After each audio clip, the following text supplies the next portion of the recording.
Vamos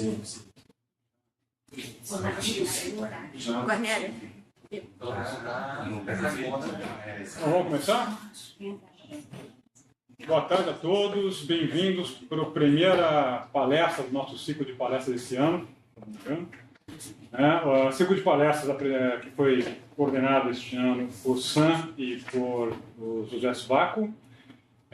Hoje temos o professor Andrew Taylor, que vai falar com a gente sobre as eleições dos Estados Unidos, e sexta-feira, dia 22, a gente vai ter a nossa ministra da Saúde, Nízia Trindade, aqui com a gente para o nosso segundo, para a nossa aula inaugural. Vai ser a segunda palestra. Eu acho que já foi enviada a programação inteira do ciclo para todo mundo, então recomendo e peço a todos que venham, que prestigiem o nosso ciclo de palestra. I will try to turn to English now. Obrigado. Today we watched the results from the election in Portugal. I think you all are aware of the results. We have the growth of the right in Portugal, and Portugal was the first of many important elections this year. One of these elections is the United States election in November, and we have the luck to have with us Professor Andrew Taylor that will talk about this election.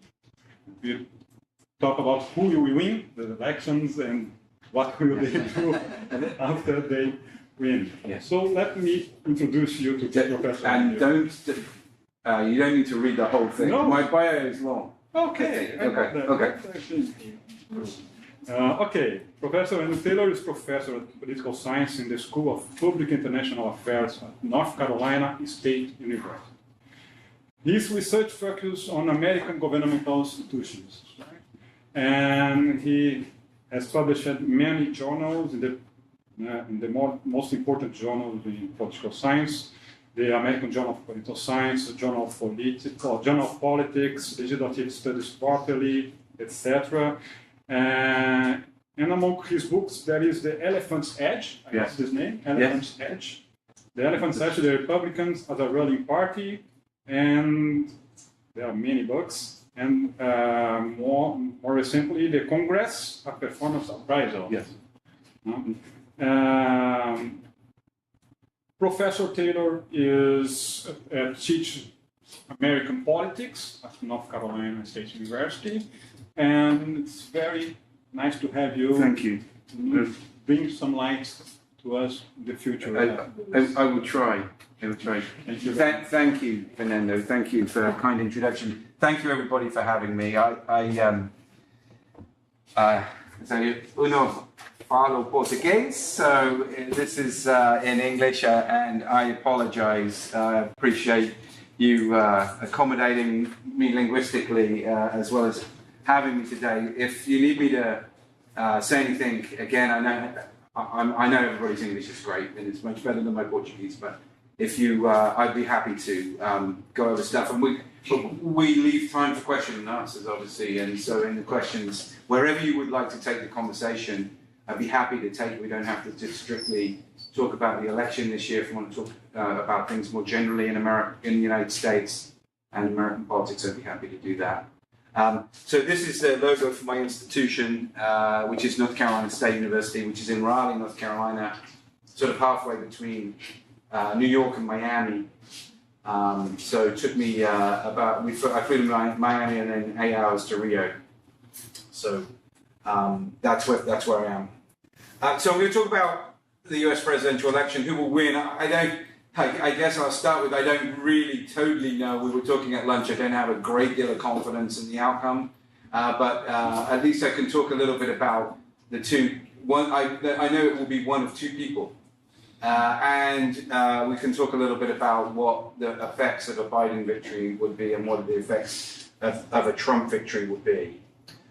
So yes, we are stuck with these guys again in 2024. Just like we were in 2020.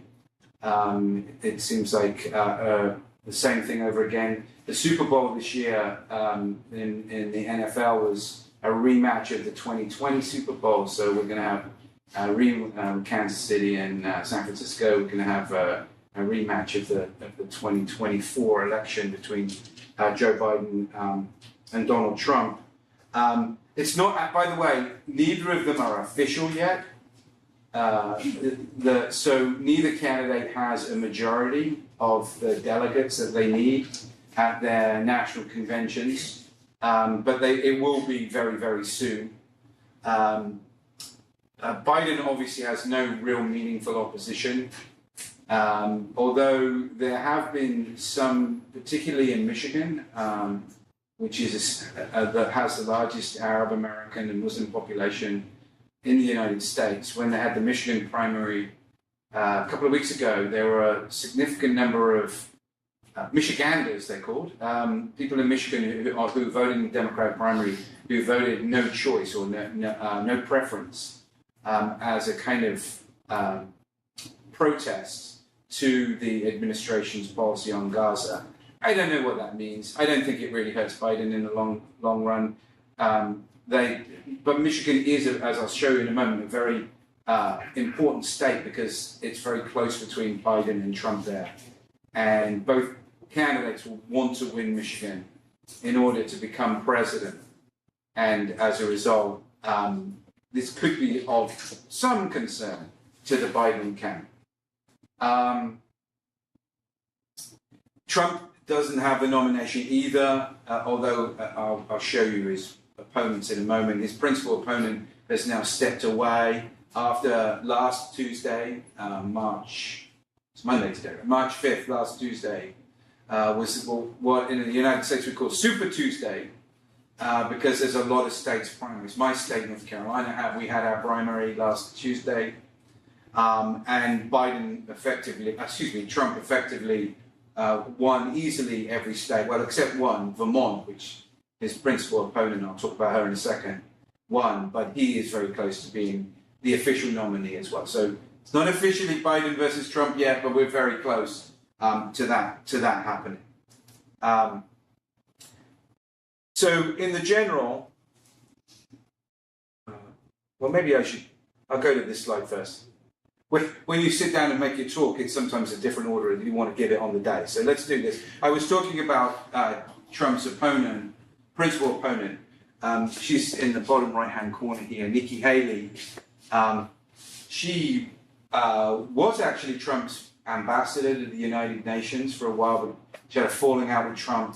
She's a former governor of the state immediately to our south in South Carolina.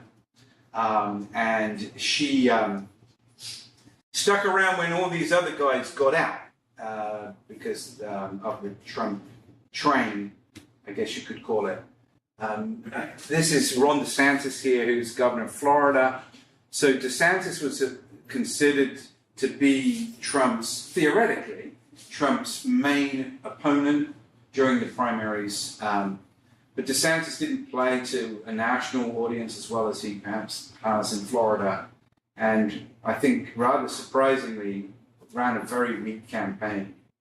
And there are some of the other opponents who fell away. You might recognize that guy there. That's Mike Pence, who was Trump's vice president, who ran early for the nomination and also fell away.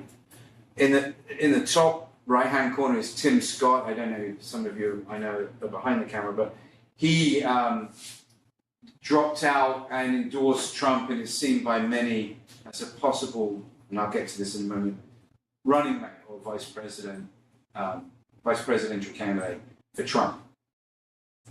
So I go back to this. With regards to what Trump would need to do, I've got, I don't know if you're all familiar with the electoral system in the United States for president. So each state has a number of electoral votes, which is the same as their size of their representation in Congress. And the seats in the U.S. House of Representatives, the 435 seats, are distributed to the states based upon their population. And then each state has 2 electors for their Senate representation. Every state is represented in the U.S. Senate with 2 senators, so there are 100 senators, there's 50 states. And each state, except for 2, distribute their electors on a winner-take-all basis, which means if the candidate wins the vote in the state, they win the entire number of electors for the state. They're not distributed proportionately.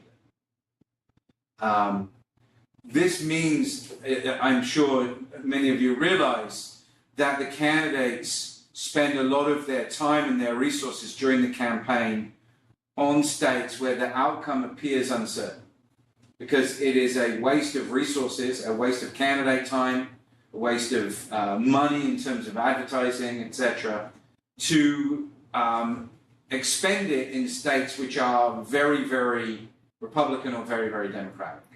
It's just you might win another 10% of the vote, but if you're going to win 30% to get to 40, that makes no difference because it's winner take all. Or if you're on 60, why do you go to 70? It's not a proportional distribution, it's a winner take all. So what that means is that the race gets focused on a small number of states. You need a majority of electoral votes. We have 435 House members, 100 senators. The District of Columbia has 3 votes in the Electoral College, although it's not formally a state. That gets 538. A majority of 538 is 270. And that's what you need. And as I said, the campaign gets focused in a small number of states. This is North Carolina here, by the way. North Carolina is considered one of those states where Trump and Biden will spend a lot of resources and time because the outcome is unclear. But really, the playbook for Trump, so this is the 2016 election, which he won. The red is, Americans do it differently. Obviously, in the rest of the world, we use red for the center-left parties and blue for the center-right. Americans, I don't know why, well I do, but just it caught on that they did red for their right-of-center party and blue for their left-of-center party. They also play football with a strange, they call it football, with a strange shaped ball, and the rest of the world plays it with a sphere. But anyway, so just think of that when you look at this. So this is what Trump won, the electoral map in 2016. And if you look at the electoral map in 2020, when Trump lost, when Biden won, this is Trump against Hillary Clinton, of course, you'll see that really there are only a very few states that flipped, that went the other way. And basically, they are the state of Arizona, Georgia, so Trump had solidly the Southeast in 2016. He lost Georgia very narrowly in 2020. And then 3 states in the Great Lakes area here, Wisconsin, Michigan, and Pennsylvania, which you will see, Wisconsin, Michigan, and Pennsylvania are all red in 2016. So I think the Trump playbook probably is to switch them back, basically. Of course, for Biden, if he wants to obviously hold those states, and this is where a lot of the visits will be, the candidates will spend a lot of time, that maybe even if Biden is looking to add rather than just maintain, then North Carolina would be certainly one state that would be right up there, probably the next state that Biden would look for. And if North Carolina, if Biden wins North Carolina, then I think he wins the election. I think it's hard to imagine he could win North Carolina and then lose these other big states as well that were important to his victory in 2020. All right. So we talked about that. By the way, I didn't mention the other 2. This was Chris Christie, who's a former governor of New Jersey, who was a big pro-Trump guy in 2016. The thing about Trump is that everybody who likes him now hated him in the past, and everybody who hates him now liked him in the past in the Republican Party. So this is typical Trump. It's transactional relationships. He doesn't have relationships that he built. Well, a lot of that is because he's not a politician. Right? He wasn't a politician. But his relationships are bizarre. He's very close with people And then for some reason they have this big falling out. Or people hate him and he calls people names, and then all of a sudden they're big buddies. It's very much not politics that we're used to. So what are some of the issues for that and these are not really related to policy. I will talk about policy at the end, but these are sort of the weak points. These are the matters that each campaign is going to try to hit the other with. So we'll start with Biden. So this is a poll question, and there have been a number of polls. This is from early February, but this is a poll question. Pollsters have found similar results, which basically asks whether you think Biden, Trump, or both are too old for another term as president. Joe Biden is 81. He's the oldest president the United States has ever had. He was the oldest president when he was sworn in January of 2021. The second oldest was Donald Trump when he was sworn in on January 20th of 2017. And so the real problem for Biden is that 27% think only Biden is too old to be president. 3% think only Trump. By the way, 59% think both of them are, and this is a problem to a certain extent that both candidates aren't particularly liked in general. And there's a lot of, Biden is 3 years older than Trump, but there's a lot that people have been sort of jumping on. So there are sort of gaffes like this where Biden's behind the podium here, and he thinks there's someone there to shake his hand after he's given a speech, and there's no one there. This is a guy called Robert Hur, and I'll talk a little bit about this in a moment. Biden, like Trump, there was an investigation that was keeping classified documents at his home, at his residence in Delaware. And there was a special investigation about this because Biden is the sitting president. And the investigation found that, it wasn't a problem, but Biden was, didn't do it on purpose. Basically, Hur found that he's just an old guy who forgets things. So this is very harmful to the Biden campaign. It might have even preferred to have been found criminally liable rather than the fact that he's just old and forgets about things. Because this plays to the Trump playbook. Trump, of course, has his own weaknesses, and they're largely in the form of legal problems. I don't want to spend too much time to talk about Trump's legal problems. I could spend a year, probably, but I'll just talk about some of them because they're developing and coming to a head. So there are basically 4 types of legal cases going through in which Trump has been indicted, sometimes on federal charges and sometimes by states.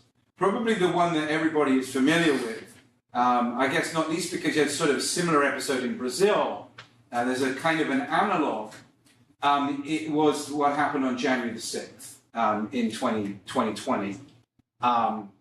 And so this is a scene from just outside the US Capitol on January 6th, 2021. Just outside the US Capitol when a large number of people stormed the Capitol. There was going to be the counting of the electoral votes, which would sort of formally confirm Joe Biden as president, having won the 2020 election, which I just showed you. And for a few hours, and it's hard to tell really from media coverage. I think in retrospect, it's clear that the Republic wasn't going to be overthrown, but at the same time, there were people who were personally injured, members of Congress who were cowering for cover in their offices. The Capitol Police at one stage weren't totally sure they had control of the building. And much of this, the argument was perpetrated by Trump, who basically talked to protesters and not said, go storm the Capitol and beat them, but sort of said, you're great, do what you can for me, that sort of thing. And so there is a federal indictment against Trump on this. And it's a big case in April coming in. These are the US Supreme Court justices, the 9 of them. A big case coming in April there that basically will deal with Trump's immunity from that. So if Trump is not immune, then the legal case, which is this is Judge Tonya Chutkan, who is the federal judge supervising the case then will be able to go forward. But that's just one. So this is the Trump has his classified documents case as well. But he wasn't a sitting president when this was discovered. And so this is going through the courts as well, again, federal courts. I love the two pictures. So this is Trump's, these are Trump's classified documents that he kept in some kind of marble bathroom in Mar-a-Lago. And these are Biden's. They're like in his garage in Delaware and sort of like thrown in the corner in some box. You know, you've got like a ladder there and some other thing. But Trump is also being prosecuted for this. And that case is going through federal courts as well. Then there are a couple of state cases. So this has to do with, this is in the state of New York, and this has to do with sort of sordid past that Trump has. So I don't know, no one, of course no one knows who this is, I don't know. But I know who she is, but Stormy Daniels, who's a porn star. And so Trump, during the 2020 election, she basically had a story that, you know, I had an affair with Donald Trump. This is right during the election. And Trump paid her off to not, basically kind of paid her off not to bring it public, which is a violation of a number of different laws, including federal campaign finance law, probably, but the feds aren't prosecuting it. It's seen as a violation of submitting false business records in the state of New York. And this is coming to trial on March 25th, so in 2 weeks. And that will be presumably, possibly an important event in the campaign as well. And then in the state of Georgia, this has to do with kind of with the 2020 election, sort of related to January 6th. So this guy here is Brad Raffensperger, who is the Secretary of State from Georgia, who's a Republican. I showed you Georgia as one of the key states. Trump won that only by about 20,000 votes in 2020. Biden won it by about 20,000 votes in 2020. Trump basically called Raffensperger and said, you know, you have to fiddle the election. You have to find me some more votes so I can win Georgia, which obviously is also criminal. State elections, election administration in the United States is really done at the state level. It's been prosecuted in the state of Georgia on this count as well, and that is moving through the courts. I've got a prosecutor there, Fannie Willis. One of the problems that the prosecution has is that she had an affair with one of the federal prosecutors in this case, and so her conduct is under investigation as well. So that has slowed down the development of the Georgia case. But cumulatively, that means, of course, that Trump is in legal trouble. And if that wasn't enough, we've got 3 other cases. This one's dead. This is a case that the state of Colorado brought against Trump, preventing him to be on the ballot in Colorado because of violation of some wording in the 14th Amendment of the US Constitution, which basically says insurrectionists cannot run for office again.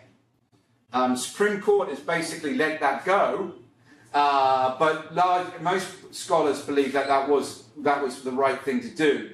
It's the immunity decision that's going to be more important from the US Supreme Court. But these two are still that's Alan Weiselberg, who is basically Trump's accountant, who spent time in jail for fiddling books. And as a result, Trump owes about $500 million to the state of New York in fines for business falsification records, which would be added to in the Stormy Daniels case if he's found guilty. And there is some question as to Trump's ability to pay that.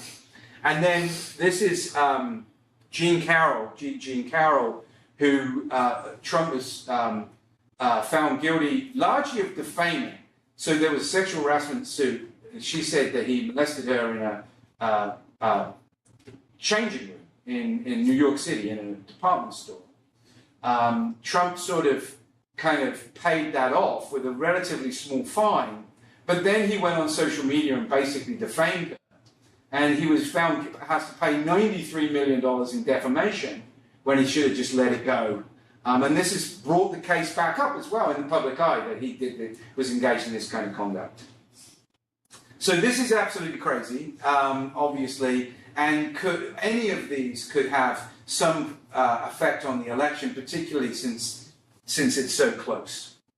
What also could make things strange is that a third-party candidate could get involved and change the outcome of the election, since it would be so close. So I don't know if you know. Do you know anybody know this guy, Cornel West? Yes. So he's running as the Green Party candidate, not really going to get many votes, but again, presumably taking from Biden, it's plausible in some states.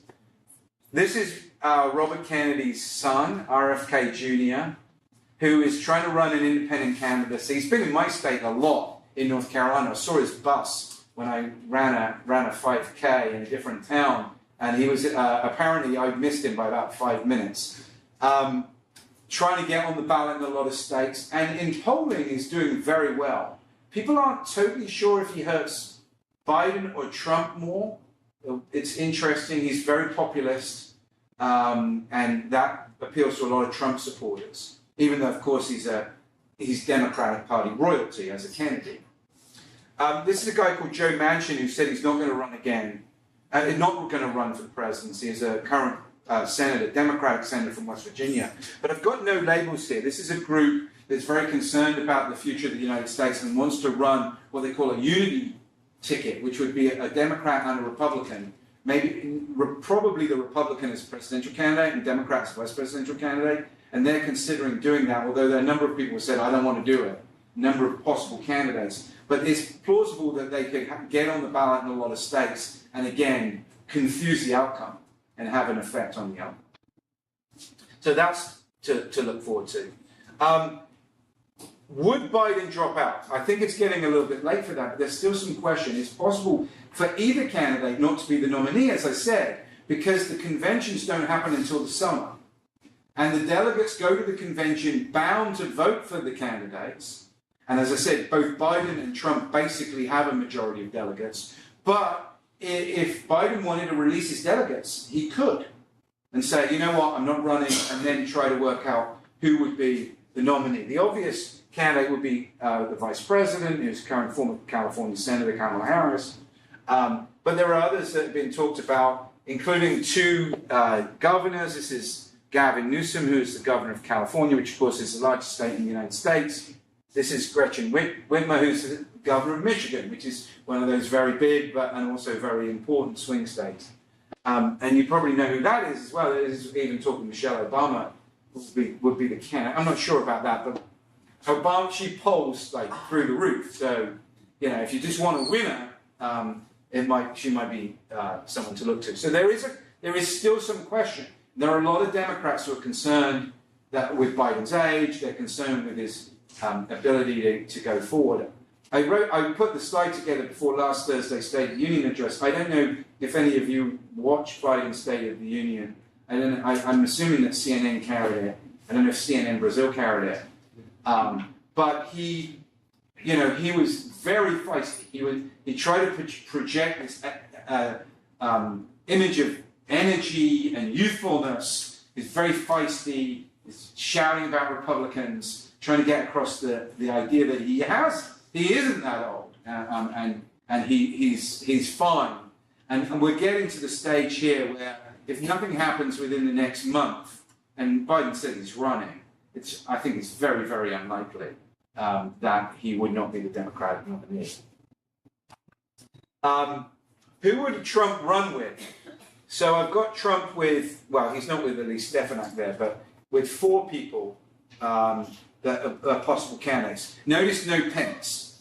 Pence and Trump fell out on January the 6th, when Pence was basically left. Trump was calling Pence, telling him to not do it, not count the votes in the Senate, because as Vice President of the United States, you are President of the US Senate as well. And Pence is saying, to hell with that, I'm going to do it, and there are loads of your guys outside banging on the door trying to beat us up. Since then, Pence and Trump have been mortal enemies, so clearly Trump needs a new vice presidential candidate for 2024. And these are some I mentioned Tim Scott before. Scott ran against Trump, dropped out just before the South Carolina primary, which is where Scott's from, incidentally enough, like Nikki Haley, and then said, oh, Trump's the greatest guy ever, you know, and Trump, people are talking about Scott being the running mate. Just some other possible candidates because they're very Trumpy. This is J.D. Vance, who's a senator from Ohio. And then there are 4 women. Kristi Noem, who's a governor of South Dakota. This is Carrie Lake, who has been running for office for ages in Arizona and can't win, maybe because she is too Trumpy. So I think she's unlikely. And this is Sarah Huckabee Sanders, who you might recognize. She was one of Trump's press secretaries. She's the governor of Arkansas now. And this is Elise Stefanik. Stefanik is a congresswoman from New York who is sort of all on social media, very Trumpy, and at a congressional hearing with the presidents of several major universities, including Harvard, sort of grilled them and performed admirably on national television. And so all of a sudden she's sort of a Trump favorite. So how it stands now, not unsurprisingly, those states, those 5 states that that Biden flipped in 2020 from Trump are in the gold there. So they are considered, you know, toss-ups, unclear who would win. North Carolina is pink. It's kind of slightly Trump, but could be up for grabs. Nevada is the other state that is put in the too close to call column as well. But the thing about Nevada is it's pretty small. It only has 6 electoral votes. So it's not as crucial as, you know, Georgia with 16, Pennsylvania with 19, for example. So the lighter the red, the less lean Trump, and then the lighter the blue is kind of lean Biden. Very close there.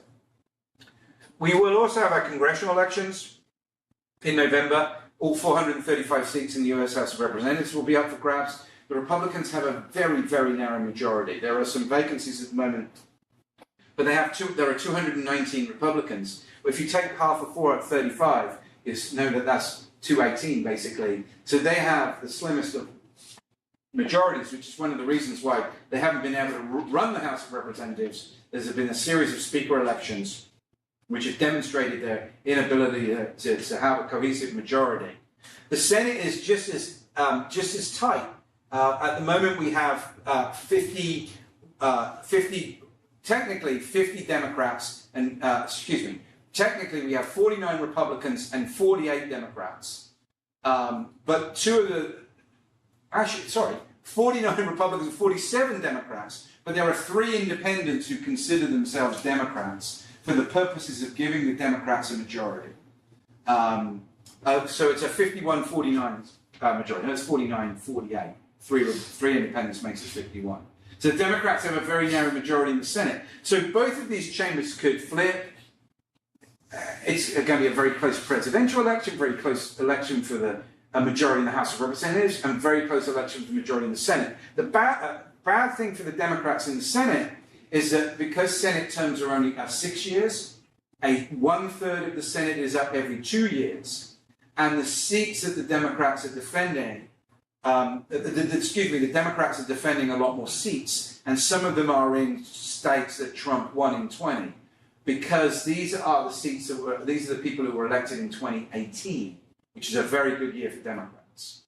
So it's plausible that we could have the House flip to Democrat and the Senate flip to Republican, which would be very strange, but because they're so close, and the nature of the election. The makeup of Congress, of course, will matter to whoever becomes president. But my sense is whoever wins is going to be facing a hostile Congress, or at least one body that's hostile. And they're going to be a fairly weak president because they have a narrow victory, and both will be in their last terms. Neither can run again in 2028. what does a second Biden term mean and a second Trump term mean?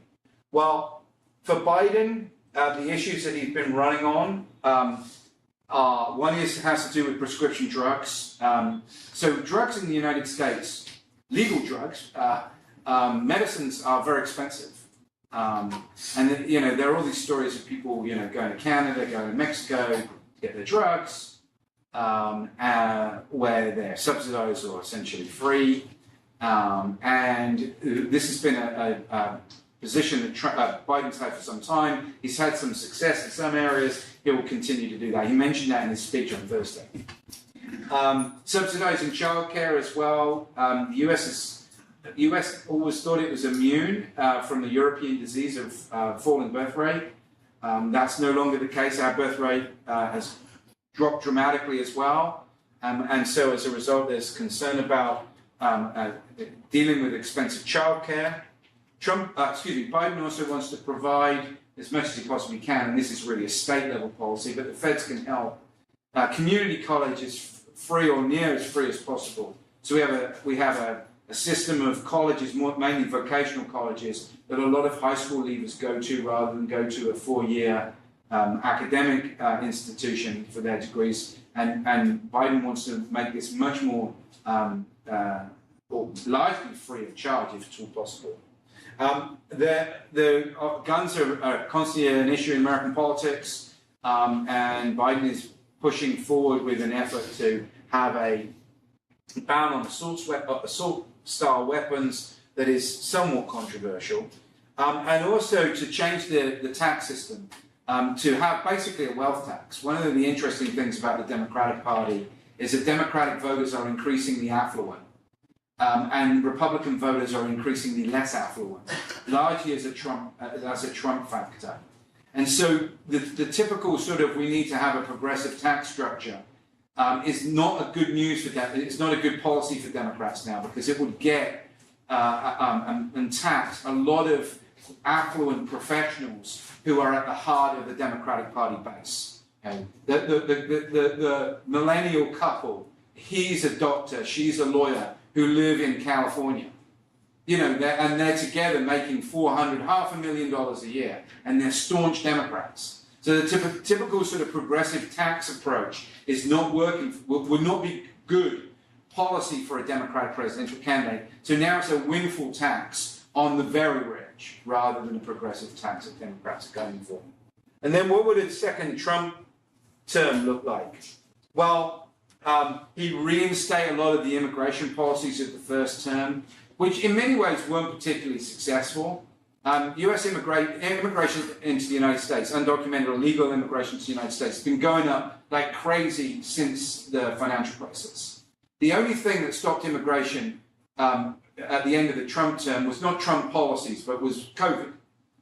And so it's hard to imagine whether those would have any effect, but symbolically they would be important to Trump supporters.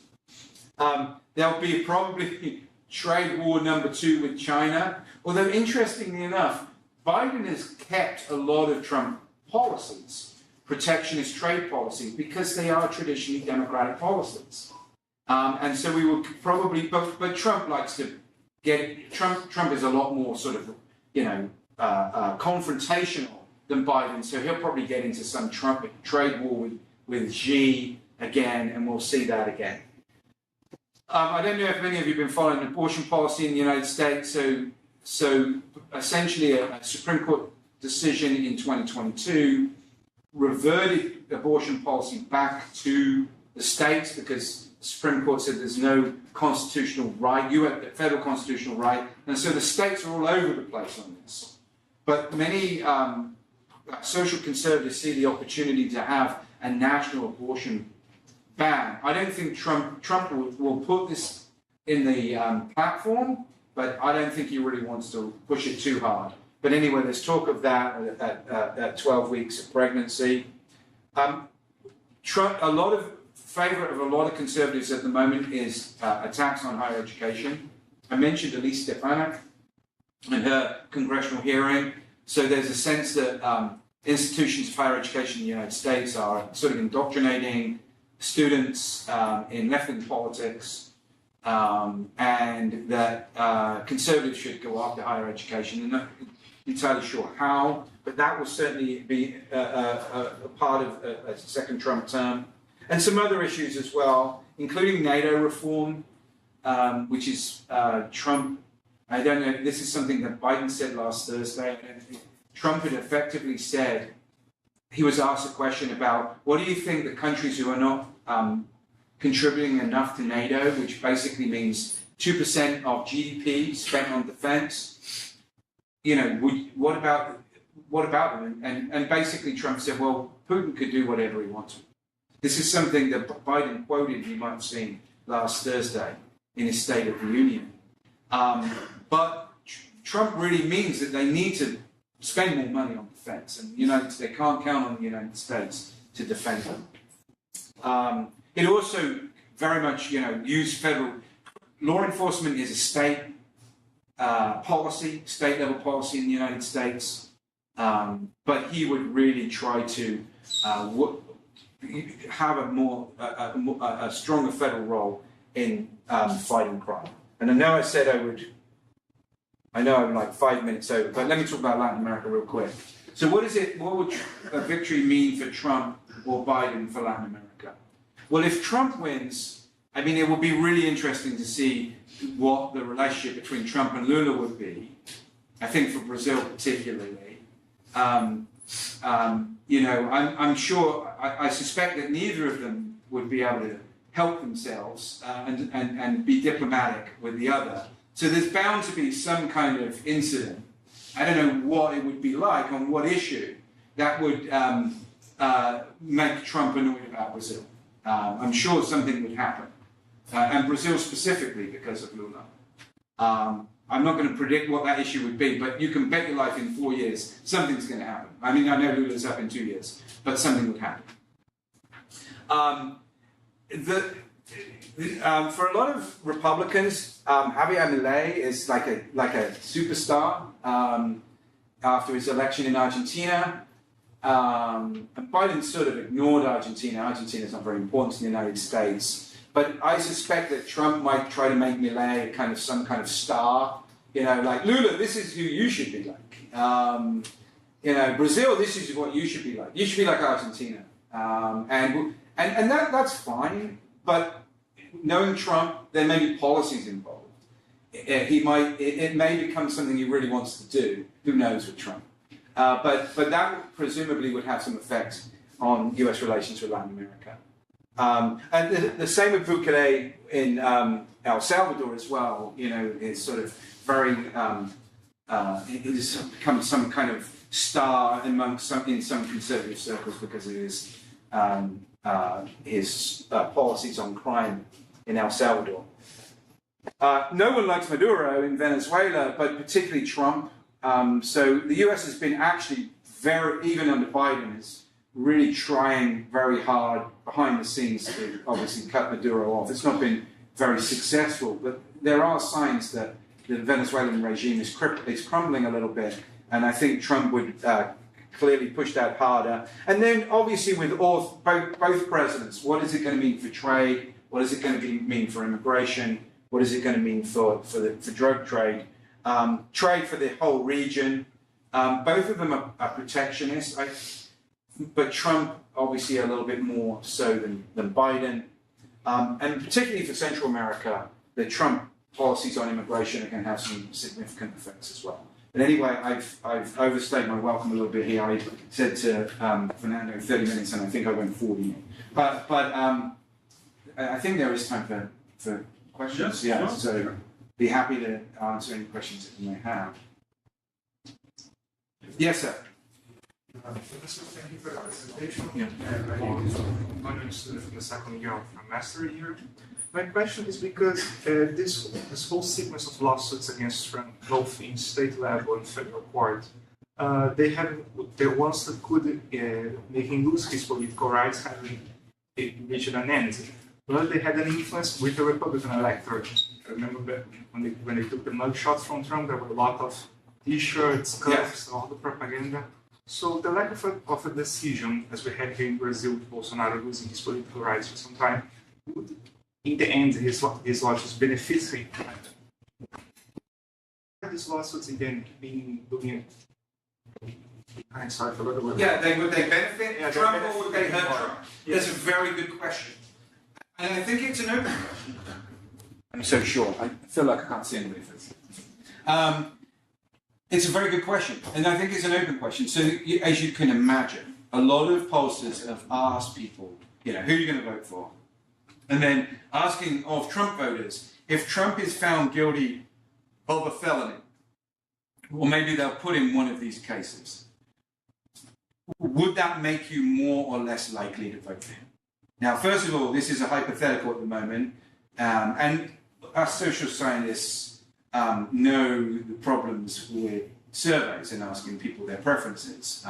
I tend to be someone who likes to look at behavior rather than attitudes, because I think behavior reveals preferences better than attitudes, but sometimes you don't have a choice because it's in the future, so we're still working with attitudes.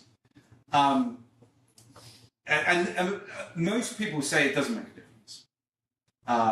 But it changes from anywhere from about, depending on the poll and how the question's asked, from about 20% of Trump voters to as many as 33, a third of Trump voters say, it will be a big deal, or it will make me think about voting for him, or I definitely would not vote for him if he's found guilty. It depends on the question, it depends on the charge, but that is significant in a very close race. If it's true, if people would actually, if this happens, and there's got to be something to that, right? There have to be some people.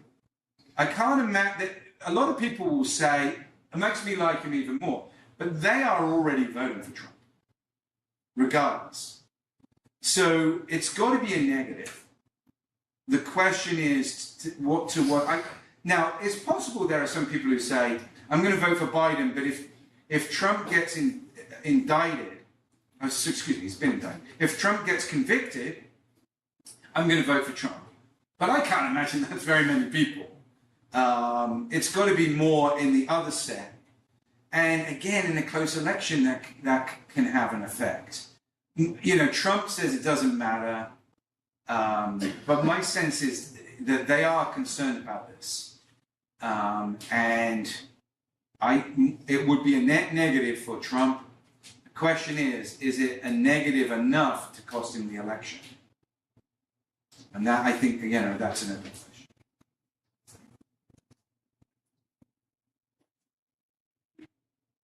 Yes, Fernando. Yes. You mentioned that talk about the House Speaker. Yeah. You mentioned this lack of consensus inside the Republican Party. Yes. How that can damage the Trump campaign? I don't know how much it will. Let me just.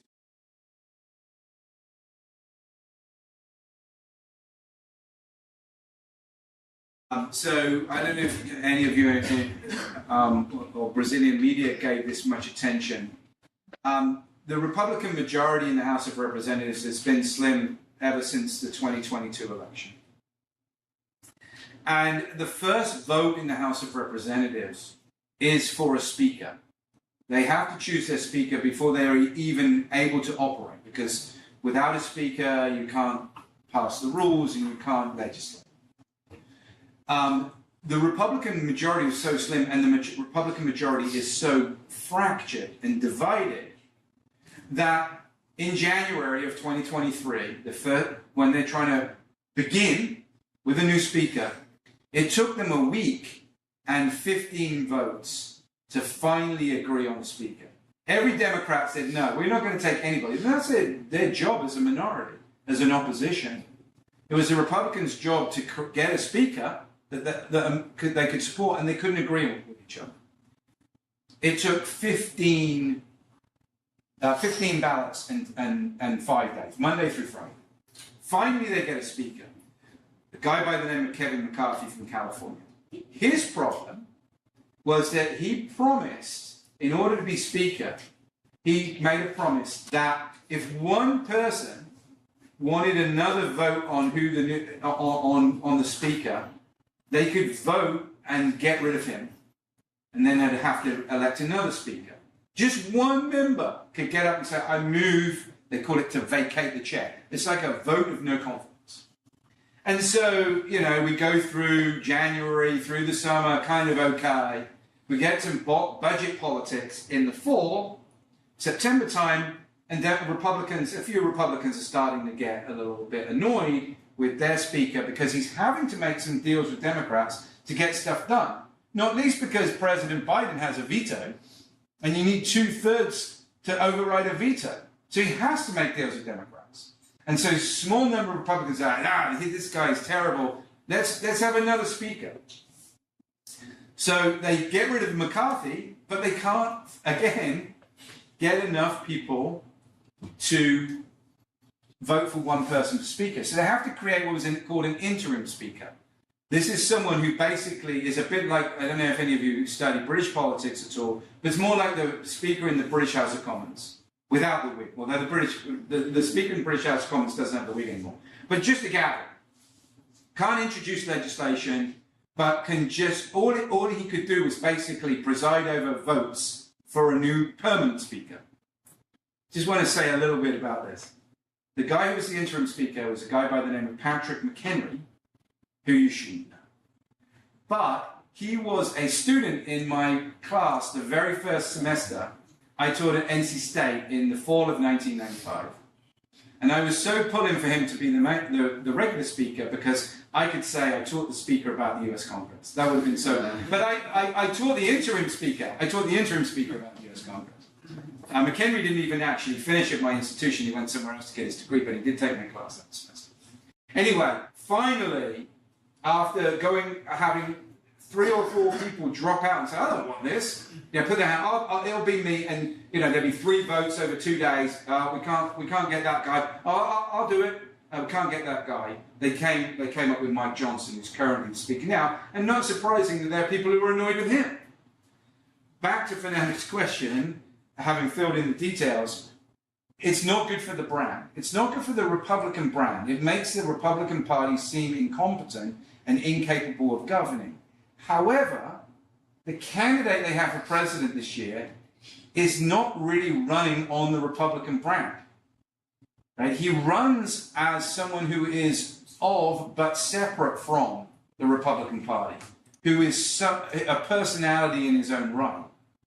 So if anybody can get away with having their party screw up leading Congress, governing, being completely incompetent in their governance of Congress, it's Trump, because he's not considered a mainstream politician of his political party. He has a persona, an image in the minds of the American people that is separated from that.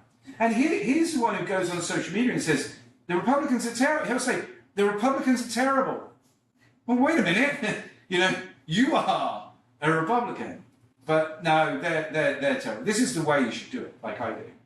And so I'm skeptical as to how much that debate in Congress, the terrible leadership of the House of Representatives by House Republicans in the last year, will affect Trump. Yes, ma'am. Can you talk a little bit more about the implementation of Bidenomics and the effect on the first people vote? Yes. So, we have to kind of preface this by saying, we can exaggerate how powerful an American president is. It's easy to say, the United States is the most powerful country in the world. It has the largest economy, the largest military capability, and the president, therefore, must be hugely powerful. I think we exaggerate that sometimes. The US presidential system, and we were talking about this the other night, I'm not entirely familiar with the Brazilian system, which is obviously very similar to the US system. But it's also very similar to the French system. For example, you have plurality runoff election for president in a way that you don't have an electoral college. This would be like the state of Rio de Janeiro having, 50 votes out of 220, Sao Paulo having, 70 votes out of, and candidates running in different places trying to win those votes rather than just trying to win the majority of the votes of the Brazilian people. The US president is different from the French president. The French president, the National Assembly in France is pretty weak. The US Congress is pretty strong. The US Constitution creates a lot more of an equal relationship between the two. So there's the US Congress. There are also other policy-making entities in the United States that are making economic policy, like the central bank. Of course, the US is the strongest economy in the world, but it's part of a world economy now. The US consumer and US firms are very powerful. So when we talk about the US economy or US economic policy and Bidenomics, just like with Reaganomics, or if you want to say Trumponomics, that is certainly a very important part of the answer, but it isn't, the president doesn't have full control. The US economy is not a machine at the president's command. So we should say that. But Biden has tried to implement some policies, obviously, with the economy. I mentioned tax. So this is a pledge, and he's kept it so far, not to tax any couple that makes less than $400,000 a year. Now, $400,000 a year puts you at, it's got to be third percentile. And I mentioned the reason why it's going to be a wealth tax. It's going to be a windfall tax on the very rich, rather than changing progressive income tax structure, because if you look at exit polls, presidential exit polls, since, let's say, about the mid-90s, the median income of the Democratic voter has been going up and the median income of the Republican voter has been coming down. A lot of that really is due to education and culture as much as it is economics, but it's a function of the fact that professionals in American public life, not university professors, unfortunately, although to a certain extent university professors, but lawyers, doctors, engineers are increasingly wealthy and powerful on whole compared to the average people in business. I'm not talking about Mark Zuckerberg and Bill Gates. I'm talking about medium-sized small businesses. This is a cultural change in American politics. Professionals have traditionally been very democratic, and they're becoming very wealthy, and they're the ones who give to Democratic candidates. And so Biden on tax policy is, instead of, let's just, I love our progressive tax system, let's just increase taxes on everybody, put each bracket up a couple of percentages points. He knows that would really hit a lot of the Democratic base, and that's why he's gone after the very wealthy. It's interesting as well that he also is for labor unions. You might say, well, labor unions, people who work in labor are less well off. Well, yes, they are, and they're normally Democrats. But notice that changing in industrial relations doesn't affect people with employment protection who are professionals. You're all right in the professions. It's the business class that we want to go after, rather than the wealthy people in the profession. But you might have noticed in his speech on Thursday, he said, "I am the first president who has walked a picket line." He did this in the United Auto Workers strike against the big three car manufacturers in the fall. The other thing that's important, I think, about Bidenomics, so tax policy, windfall tax on the rich. He wants to be pro-union. It's not clear to me how he does that, but he wants to sound with the unions. The other thing it has to do with industrial policy. So the Democratic Party, and I've been writing about this, Democratic Party was traditionally a redistribution party, and its fiscal policy was countercyclical, Keynesian. So we're gonna put money into social programs, and we are not going to do much else, you know. But when there's a recession, we're going to cut taxes for lower classes, and we're going to spend like crazy. And then when things get back up again, we'll be mildly redistributive, but, you know, we're capitalists. And you saw this in the response to the financial crisis in 2009 and the response to COVID, there are permanent line items in the budget that will spend a lot of money over a long period of time that aren't countercyclical. There are investments in green energy, there are investments in education, there are investments in healthcare, there are investments in transportation. Transportation to a certain extent countercyclical. But they're really there to spend money on programs over a long period of time, rather than get us out of a recession and then we're back to normal. And a lot of this has to do with, so this is to many people the heart of Bidenomics, that there is this sort of more industrial policy, rather along the model or the Japanese model of the economy. But notice a lot of it isn't redistributive. Biden doesn't talk about welfare programs. He doesn't talk about, when he talks about working class people, he talks specifically about working people, not people. Of course, the unemployment rate in the United States is very low anyway. He's not really talking about the low end. He's talking about people who are probably around median or maybe 60th percentile. He's not talking about the low end. And he really tries to talk to those professional classes who are going to benefit from, doctors are going to benefit from spending on healthcare, state's role in healthcare policy, going to benefit greatly from the state in education, particularly higher education. This is not someone who's interested in massive redistribution. This is someone who's, as I said, it's a kind of industrial policy approach rather than a redistributive approach. But I think that's kind of at the heart of what most people are calling Bidenomics.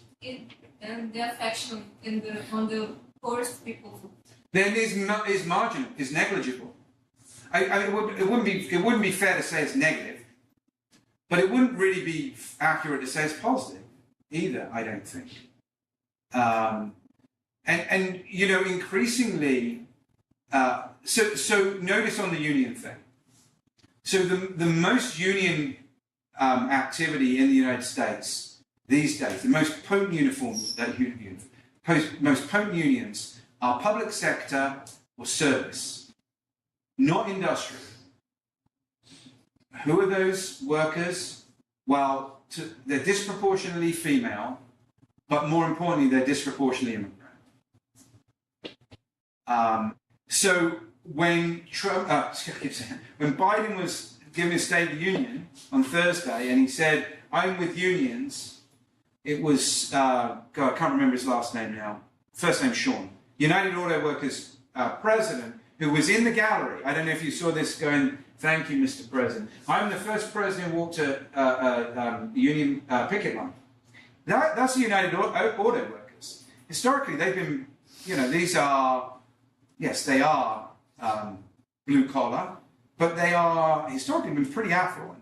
You know, working on a GM assembly line, skilled position for, you know, $40 an hour, $50 an hour with benefits. You know, maybe making $80,000 a year with really great benefits. You know, these aren't Uber drivers, right? These aren't housekeepers in hotels. These aren't, you know, people working in local government. The Democratic Party isn't so interested in them, and those are, I think, mainly the people that you're talking about. And as I said, a lot of this is a function of the party becoming more affluent and much more dependent on professionals for its sort of energy and its driving force. I don't think it's fair for me to say, therefore, it's negative, but I think it would be wrong to say it was positive. And this is where to a certain extent, why you see so many lower-income people supporting Trump. By the way, you know, a lot of the polls suggest that most Republican candidates in the last 30 or 40 years are getting somewhere in a range of about 8 to 15% of the black vote. Trump's polling, roughly about 20, 25%. That's almost exclusively male, by the way. It's not female blacks, it's male blacks. Amongst Latinos, his support, again, it's very much male, is very high as well. And a lot of that, I think, has to do with the fact that people who work in the private sector, even if they're not making a lot of money, sort of see someone with a kind of sensibility to their cause in a way that Biden and a lot of elite Democrats do not have. And some of that's more cultural, and some of that doesn't make a lot of sense. I'm not sure it's in their interest always, but they don't see it as being definitely against their interests. And as I mentioned in response to your question, to a certain extent you can understand where they're coming from.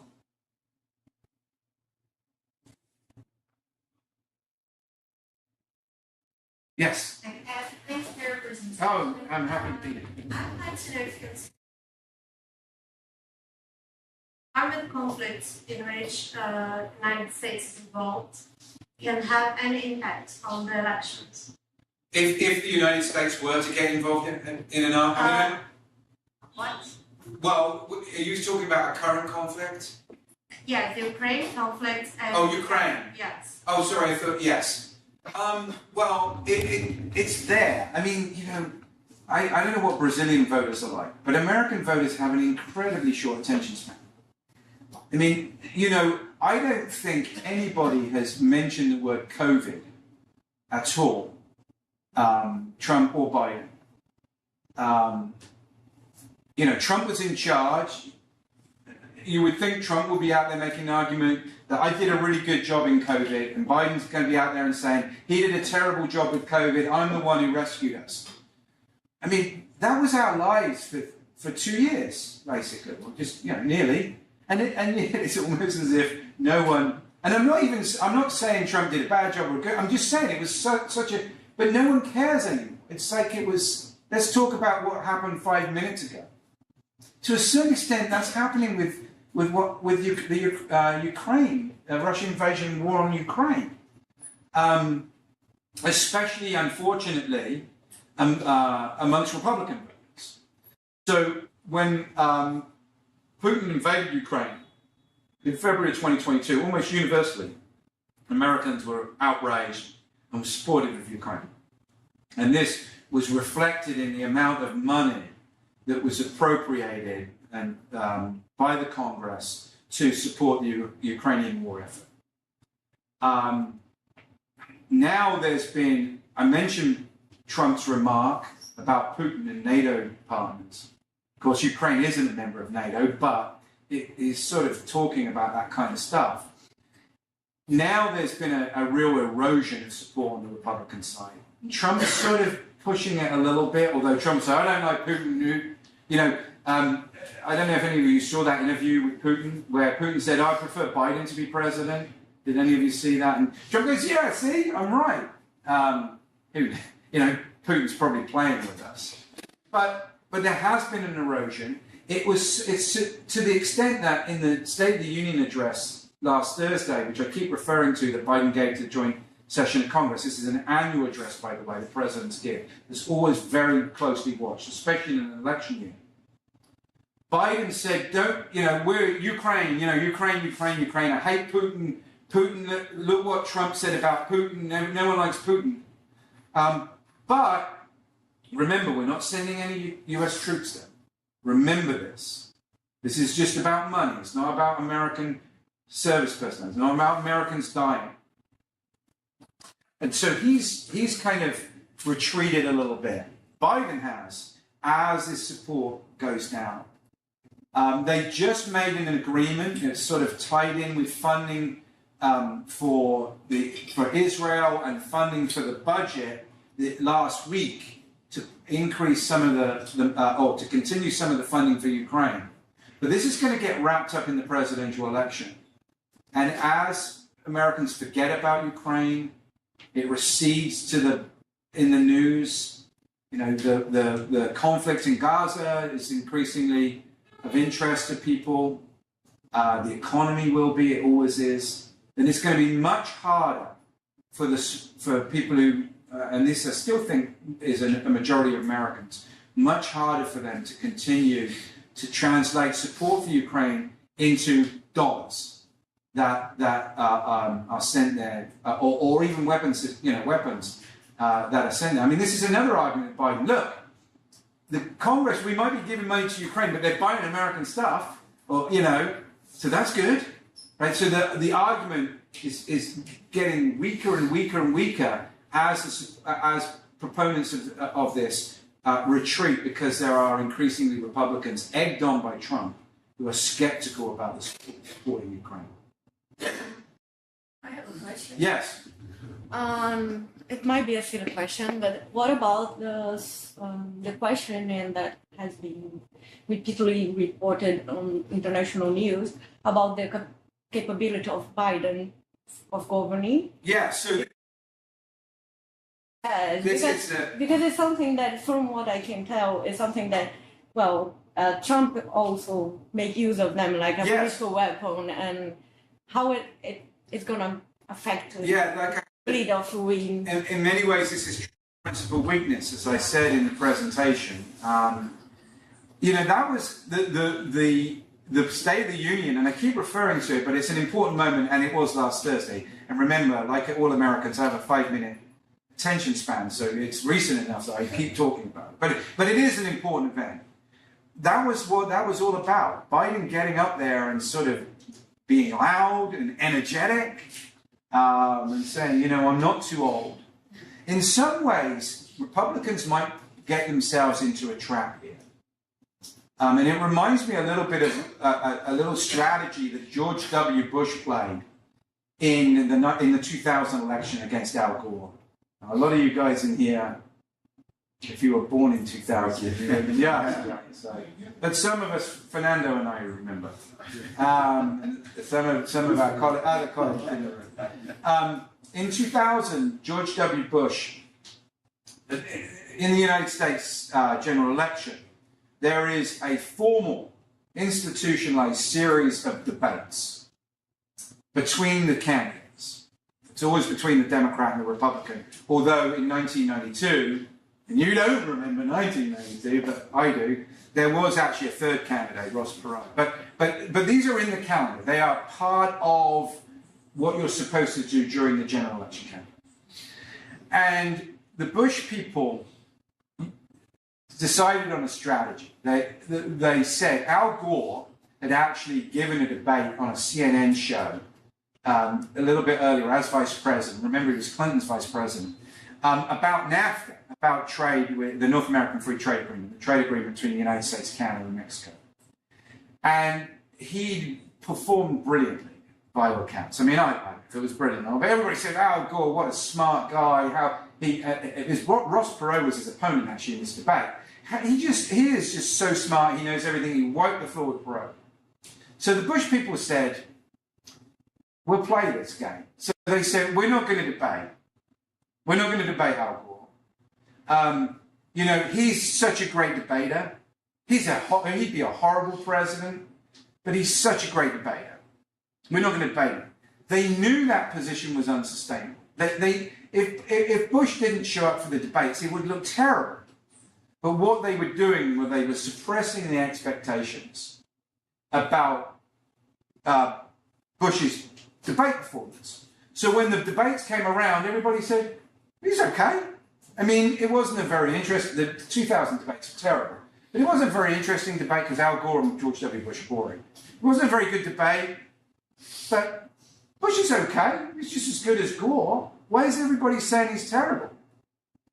And there's a danger that the Republicans are going to say Biden is so infirm and so terrible that all he has to do is sort of show up in a debate and give Trump as good as he's got. Or all he's got to do on Thursday, apparently in the polls, some of the bump that Biden got, is everybody really liked the speech. Because he actually gave a speech and he was actually moving around, and saying stuff that they could fall into a trap here, suppressing expectations so low about Biden that people are going to say, well, they told me he couldn't do it. He can do it. And so the major reason I was voting against him was because as you said, he was infirm. Now I've got no reason to vote against him. So it's interesting to see how this could work out. But, well, there were some events that they showed some. Yes, I showed you the picture with Yeah. But the thing is, do you think it's something that you from the USA should concern about? Oh yeah, I think it is a legitimate concern. I think for Democrats to say to someone who's saying, I might vote for Trump because, I don't really like Trump that much, but because I think that's a legitimate reason to vote. But as I said, I'm not sure whether it's as bad as that. That's the problem, right? That he can't. He's not.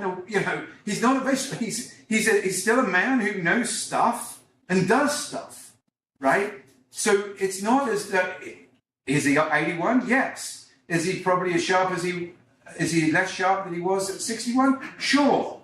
But is he as bad as the Republicans suggest? Maybe not. And the thing is, Trump isn't, the greatest either. So, I mean, Trump basically talks in riddles and in circles.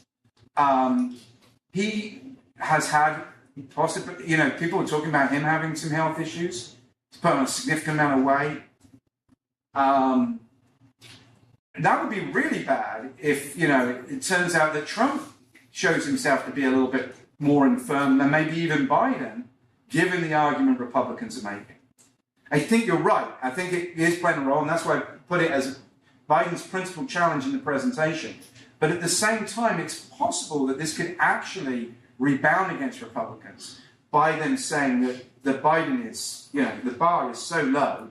If Biden crosses the bar, it makes him look healthy, strong, smart. Yeah. We have from YouTube. Oh yes, sir. And then, yeah. Do you want me to do the YouTube one first, Fernando? Or do you want me to do it? Thank you for the presentation. I just want to ask if you expect to get more voters this year. Participation. Yeah, so I don't know if you follow US voter turnout very much. So we don't have automatic registration in the United States, and that's sometimes a barrier to people. Although, of course, the people who don't register are generally people who wouldn't vote anyway.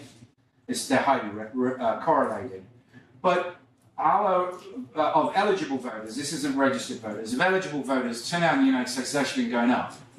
So it went from about the early 1960s through to the mid-1990s, it was going down. In fact, we had two elections, I think it's 88 and 96, where the proportion of eligible voters who voted in the presidential election was less than half, like 49%, 48, 49%. Since the 2000 election, particularly 2004, but then 2004, 2008, it's been going. And now it's around the low 60s. My sense is that actually, if anything, I could see the turnout in 24 being lower.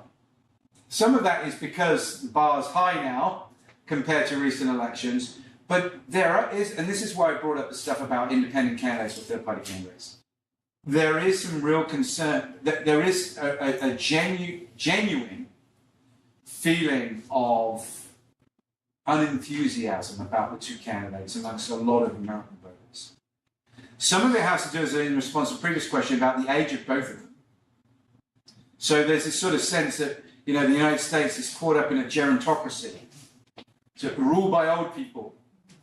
And what the heck? What is that? What can they say to me? How does this relate to me? How can they have my interests at heart? These two old guys. Some of it has to do with we've seen this before. I mean, movies are great the first time, the second time, and not so much fun. This is a rematch of 2020. The United States hasn't had a rematch between the two major presidential candidates since 1956. And the turnout in 56 and 52 went down. There's Dwight Eisenhower and Adlai Stevenson. If there isn't a vote, now if for some reason, and I'm very skeptical, but if for some reason you get an independent candidate who becomes sort of very gets on the ballot, maybe on the no labels ticket, is very well liked, you could see some enthusiasm there. But my sense is that compared to, like, let's say the election of 92 and the election of 2008, which were Bill Clinton in 92, Barack Obama in 2008. These were new, younger candidates. The country had some economic issues, and they captured the imagination of a lot of people and drove turnout up. 2020, when people, or 2016, when Trump was on the ticket first two times, Clinton in 2016, first female candidate to be a major party nominee, Trump, this just phenomenon who people either loved or hated. And even to a certain extent, 2020, when people were, Trump versus, when there was seen as huge differences, the future of the country was at issue. There were a lot of people trying to say that in 2024, but it just doesn't seem to have the same resonance at the moment. So my sense is that it would still be, we're not going back down to 1988 or 1992 with turnout, but we might come off the highs a little bit. Of 2016, 2020, because of these feelings that I just mentioned in response to your question. Okay, from the YouTube, we have José Mansur asked, you said Argentina is not that important to the USA. Yes. Whereas Brazil is. Why Brazil is important and Argentina is not? Yeah. Okay. Well, I actually didn't infer that Brazil was. My sense is that Brazil might not be important as well, rather than one more important than the other. I brought this up with regards, I think, if I remember rightly, with regards to Trump and Lula, right? That if Trump, and this is only if Trump is the president, if Trump's the president, then I can see some kind of social media war between Trump and Lula. And I can see Trump getting in his head that, I don't know anything about Brazil. This is Trump, not me. I know a bit about Brazil. Not a lot, but I don't know anything about Brazil. But I do know this guy Lula's horrible and crazy. And I'm gonna do something that negatively affects Brazil as a result. Whereas that politics of personality, Milei he's like this. I'm sure there's been a lot of coverage of him in the Brazilian media as well. In the US media, there's been a lot of coverage of him. I can see Trump saying, he's awesome. This guy is great. He'll have him to the White House. They'll hang out together. He has clones of his dogs, right? Isn't he the guy? Yeah. And Trump said, I'm going to clone a few dogs because this guy is amazing. And then, so it's Argentina, his country, right? Yeah, let's do something good for Argentina. I exaggerate a little bit, but to a certain extent, that's what I'm thinking when I'm thinking that. In all seriousness, obviously Brazil is a larger country than Argentina is. The Brazilian economy is bigger than the Argentinian economy. And, Brazil, we were talking about this on Saturday night. About 15, 20 years ago, Brazil was an it place for Americans. It was, seen as growing quickly, its dynamic economy, as a central actor, if not in Latin America more generally, certainly in South America, without a doubt. And very important to US policy, trade policy and foreign policy. That's not the case so much today. But in the last, a lot of it is personality politics as well. We talk about you know this better than Americans almost with the whole Bolsonaro and Lula thing, that this becomes about personalities as much as does policies. Even though the policies obviously between Trump and Biden and Bolsonaro and Lula are very different, it does get wrapped up in personality. I think to a lot of Americans, the divisiveness of Brazilian politics, the relatively lackluster performance of the Brazilian economy compared to what it was like a decade ago, and generally American disinterest, greater interest in the Middle East, particularly since 9/11, and Southeast Asia, and now China that dominates everything that Americans talk about, has meant that there's less attention paid to Latin America, and Brazil has become secondary to American interests. Equal claim to Argentina. YouTube. That's it. But why I brought that up was because I do think in the nature of personality, and so if Trump gets in his head he wants to go after Lula, you know, there may be policy repercussions. You know, hopefully that answers the questions. But no, I didn't mean any disrespect. All right. So I think we have used your kindness. Yeah, no, thank you for hosting me today. Thank you very much. It's a beautiful place, and I really do appreciate you having me and letting me learn a lot about Brazil. So thank you. Thank you.